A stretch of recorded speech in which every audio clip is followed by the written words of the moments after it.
So Man City end up winning bloody 4-1, destroying Arsenal, decimating them, and pretty much they win their games in hand and they win the bloody title. So Arsenal capitulate. Unbelievable stuff as they get pounded, really. A KDB masterclass. That man is a magician. He sees the pitch differently and got the 2 goals. Obviously, Haaland got the assist. It was brilliant play by City. They've demolished Arsenal twice now, and it's not really the same as you see like a Liverpool sort of game where Liverpool versus City is end to end. City, they cause City problems.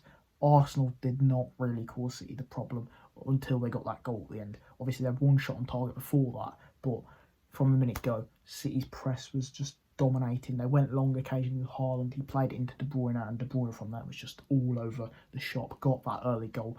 Ramsdale could have done better, but the defence was just all over the place. No Saliba, and if Saliba's not there, they struggle a lot.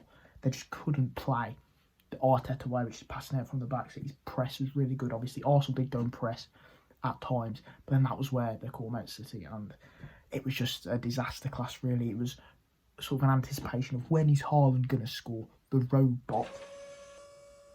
He didn't do it until the very end, but before we get to that, obviously De Bruyne scored the first one. Great goal. Epic stuff. And then City control the game. They're pressing a lot. They go and get a second with an absolutely brilliant cross from De Bruyne, headed in by John Stones. Wagwan Generaz. Brilliant goal. And it was checked VAR and shit like that. Goes in the back of the net. City are loving life, 2-0 up, and I think it goes to half time. Arsenal, realistically, that was a killer blow, because if they went in half time 1-0, they nicked the goal. A draw weren't too bad, but didn't end that way, did it? 2-0, half time. Arteta's team talk didn't really do anything. They didn't do much, and City was just straight out the blocks as per usual. Normal service resumed as they made it 3-0. Another De Bruyne brilliant goal, another Haaland assist. He was the playmaker this time. The roles were reversed, but De Bruyne getting the goal, and he was outstanding. The clear difference, a magician at his feet, the best midfielder in the Premier League, and he's done it for so long. And when Man City need a player to step up, yes, they looked Haaland, but at the moment it's been De Bruyne in the crucial games that has either provided the killer assist or this time provided the goals. And he did that, made it 3-0, and Arsenal were just KO'd after that. Obviously, they tried and they had a bit of possession. They got that goal from bloody Rob Holding, of all people, trying to do Jack Grealish hair. I don't know what he's doing there. Unreal. But Xhaka and Grealish had a bit of a kerfuffle. It ended up being 4-1 when Haaland bloody got rid of the bloody bobble. Viking hair came out, and bosh, in the 94th minute he broke Salah's record of 32 goals in 38 games or something like that, making it 33 for him. He'll break the other Prem record, I think 35 goals by Shearer and Cole and stuff, 34 it might be. He'll get 35 easy. He's got 7 games to do it. Unbelievable stuff, and he gets to finish in the end. He tried every game, and that Ramsdale made some good saves. And it was Ramsdale versus Haaland. Ramsdale came on top for the majority of the game until that killer moment where they finished Arsenal off 4-1, and that is pretty much total gone. Yes, City can bottle the league, because obviously the league's in their hands now, but I mean, the teams that they've got, West Ham, Leeds, players like this, teams like this, I don't think they're going to do it. Whereas Arsenal have got Chelsea, Newcastle, Brighton, much harder fixtures. And have Arsenal bottled the league? Yes, because they weren't knocked out of the Europa League, knocked out of the Carabao Cup, knocked out of the FA Cup. They had the league and that was it.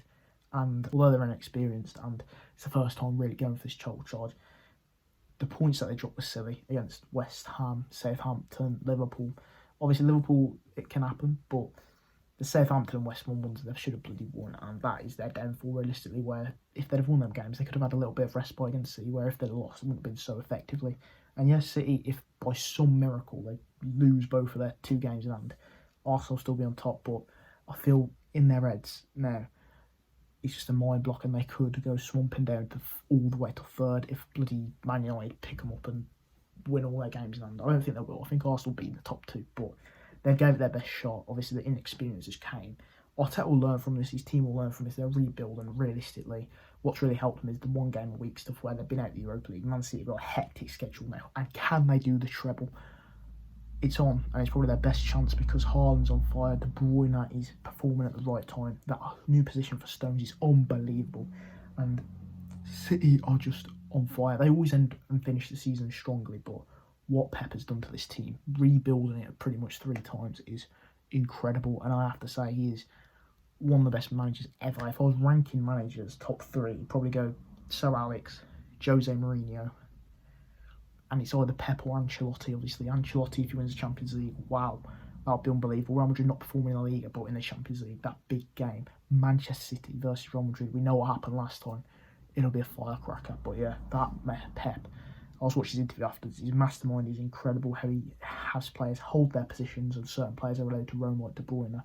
It's just fantastic, and that is why they keep going, winning the trophies. I don't like it when City win all these trophies. It gets boring, but it seems as if they could get the treble. Real Madrid are the last thing to stop them winning the Champions League. Apart from that, I don't see any way that they don't go and win them 3 trophies that they've got for grabs. So if you guys enjoyed, please actually give a like, subscribe, and I'll see you in the next video.